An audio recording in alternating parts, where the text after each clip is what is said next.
Hello friends, my name is doctor Imtiaz. I am specialist primary health care. आज हम जिस मौजू पे बात करेंगे उस मौजू का जिसका नाम है शुगर की बीमारी, जिसको हम डायबिटीज़ बीमारी भी कहते हैं, जिस पे हम डिटेल के साथ आज बात करेंगे। पहले हम बात करेंगे व्हाट इज़ डायबिटीज़। डायबिटीज़ है क्या? Diabetes is disease. डायबिटीज़ एक बीमारी है। कब ज़ाहिर होती है? व्हेन योर ब्लड ग्लूकोज या also called blood sugar is too high. जब हमारे खून में, ब्लड में ग्लूकोज का लेवल या शुगर का लेवल हाई हो, उसको हम डायबिटीज के डिजीज कहते हैं। जब हमारे खून में शुगर का लेवल बढ़ जाए, उसको हम डायबिटीज पेशेंट कहते हैं, जिसको शुगर के पेशेंट कहते हैं।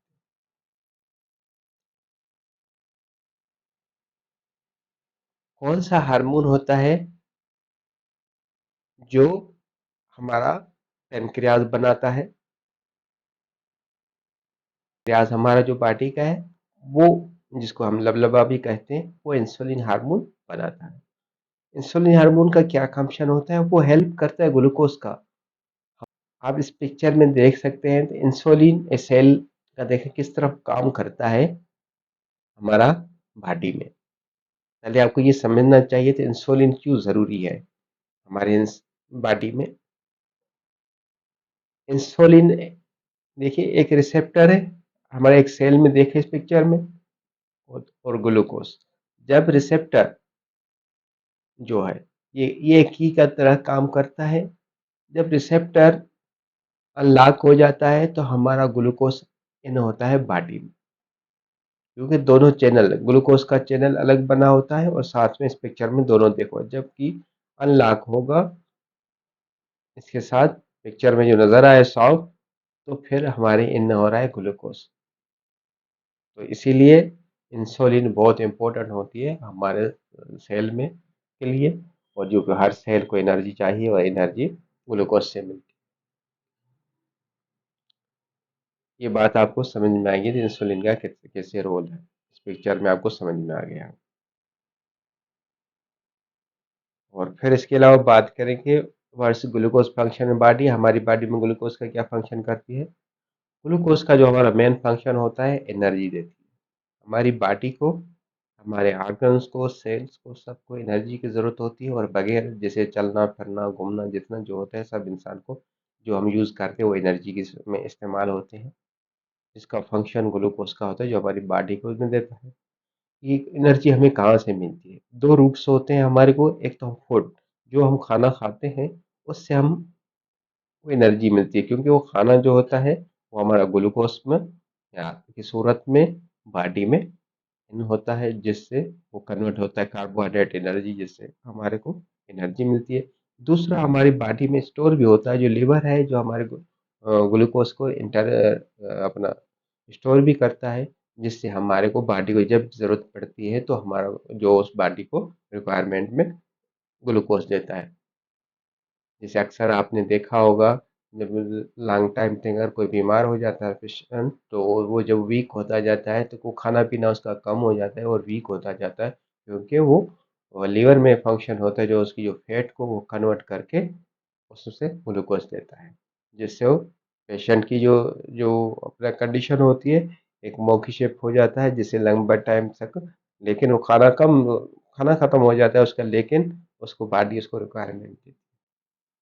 इसके अलावा हम बात करेंगे टाइप ऑफ डायबिटीज। कितने टाइप के डायबिटीज होते हैं? टाइप 1 डायबिटीज की बात करेंगे उसमें, और टाइप 2 में क्या फर्क है। देखिए टाइप 1 जो डायबिटीज होता है वो ऑटोइम्यून डिजीज होती है, जो insulin produce cell pancreas destroyed होते हैं, क्योंकि इसमें ऑटोइम्यून की डिजीज की वजह से उसकी जो जो हमारा अपना पेनक्रियाज जो होता है प्रोड्यूस करता है अपना इंसुलिन, उसका डिस्ट्रॉइड हो जाता है। और उस होने के बाद उसमें हाई होता है, क्योंकि अपना डायबिटीज 1 पेशेंट जो होता है उसको दूसरा नाम समटाइम इंसुलिन डिपेंडेंट पेशेंट कहा जाता है।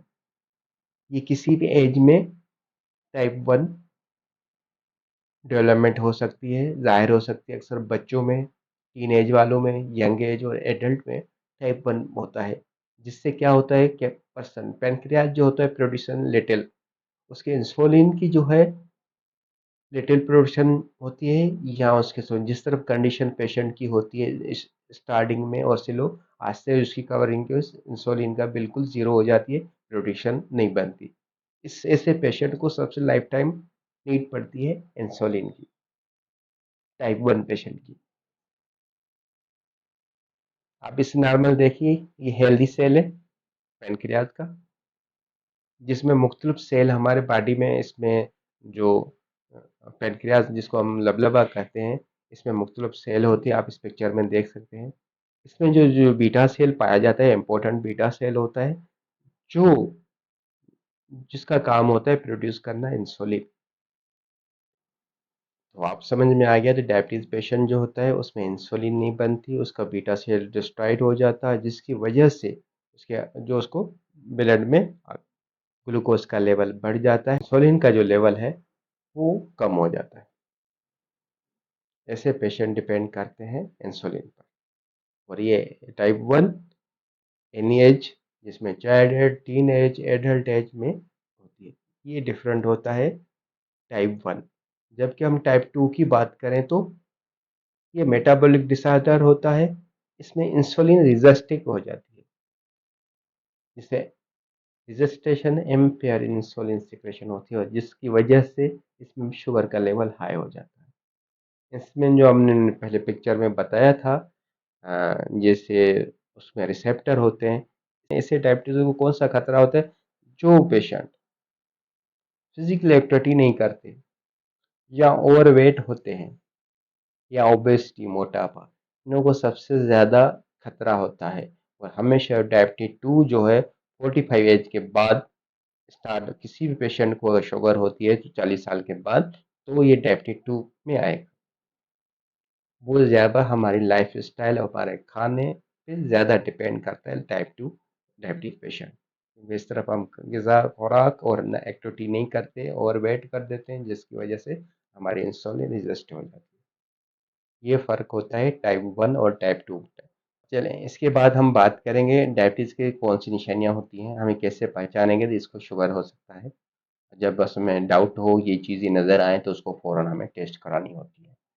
जैसे नंबर 1 पे हम फीलिंग हैंग्री, ऐसे पेशेंटों को सबसे ज़्यादा भूख लगती है, उसके अलावा प्यास भी ज़्यादा लगती है, और इसके अलावा उसके हाथों में क्या होगा, बॉडी में दर्द जिस्म में होता है। इसके अलावा उसकी आँखों में, विज़न का जो नज़र पे उस पे असर होता है, और उसका यूरिन का जो है फ्रीक्वेंसी, यूरिन आना, मतलब ज़्यादा यूरिन आना, और इससे क्या होगा कि ब्लड में ग्लूकोज का लेवल है। ऐसे पेशेंट जिसको हमें ज़्यादा भूख लग रही हो, ज़्यादा प्यास लग रही हो, या उसके थका थका रहे, और उसके यूरिन का भी आउटपुट ज़्यादा हो, तो उसको फ़ौरन जो है शुगर की टेस्ट करवानी चाहिए। इसके अलावा डायबिटीज़ की कॉम्प्लिकेशन है, कॉम्प्लिकेशन मतलब ऐसे पेशेंट जिनको शुगर हो जाए तो उसको क्या क्या मसले आ सकते हैं। नंबर 1 पे अगर उसकी बात करें आइज़ की, डैमेज और आइज ब्लड वेसल काजिंग क्या होगा, रेनोपैथी, रेनोपैथी में कंट्रैक्ट एंड ग्लूकोमा, अक्सर क्या हो जाएगा, इसकी जो अपने आंखों में जो सामने है ग्लूकोमा हो जाता है, इसमें आ जाता है, इसके नसों का जो ऑप्टिक नर्व जो लेंस है उसके नसों में ब्लड गाढ़ा होने की वजह से उसमें ज़्यादा असर होते हैं, जिससे ग्लूकोमा हो जाता है आँख। इसके अलावा क्या हो सकता है, इसको किडनी, किडनी में damage of the blood vessel, kidney क्या होती है, डैमेज होती है ब्लड वेसल काजिंग नेफ्रोपैथी, क्योंकि इसमें जो हमारा किडनी होती है हमारे ब्लड को फिल्टर का काम करती है, जिससे हमारा जो है इसमें शुगर की वजह से उसका शुगर का लेवल जब ब्लड में ज़्यादा हो जाएगा तो क्या होगा, वो इन्फेक्टेड हो जाएगी नेफ्रो, जिसकी वजह से किडनी की इसमें बीमारी ज़्यादा आती है। इसके अलावा न्यूरोपैथी, ये वो चीज़ें मैं बता रहा हूँ जो पेशेंट जिसको लॉन्ग टाइम तक में शुगर डायबिटीज पेशेंट होते हैं, उनको ये ज़्यादा प्रॉब्लम होते हैं। ये नर्व की बात करूँ तो न्यूरोपैथी में लीड्स पेन एंड और सेंसरी, क्योंकि इसका जो पेनलेस हो जाते हैं,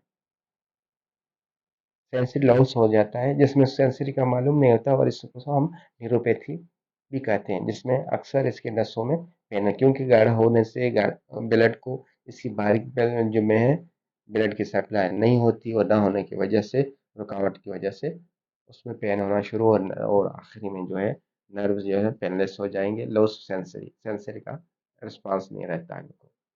अक्सर ऐसे पेशेंट आपने देखा होगा डायबिटीज जिन्हों को पाँव में, अक्सर उन्हों को छाले पाँव में बन जाते हैं, फिर जख्म बन जाते हैं जो सही नहीं होते, क्योंकि किसी भी शूज नए शूज की वजह से, किसी भी ओल्ड शूज पहनने की वजह से उसमें अक्सर पाँव में ये छाले बनते हैं और छाले वैसे बन जाते हैं क्योंकि अब सही नहीं होते, क्योंकि उन लोगों को पेनलेस हो जाते हैं, सेंसरी सिस्टम नहीं करता, इसमें ज़्यादा ये प्रॉब्लम होता है।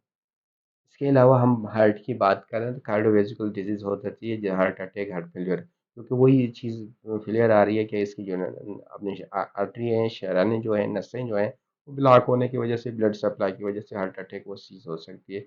इसके अलावा लास्ट में बात करेंगे ब्रेन पे, सबसे बड़ा रिस्क हो जाता है ब्रेन में इंक्रीज रिस्क हो जाता है, जिससे सेरेब्रोम्यूजिकल डिजीज या स्ट्रोक हो सकता है। स्ट्रोक का मतलब होता है जब ब्रेन में किसी भी नस का फटना या ब्लड का जमना, जिसको हम स्ट्रोक बोलते हैं। इसमें ये जो पाँच छः हमने चीज़ें बताई, सबसे ज़्यादा इस शुगर वाले पेशेंटों को ये चीज़ें जो है फ्यूचर में ये चीज़ें हो सकती हैं।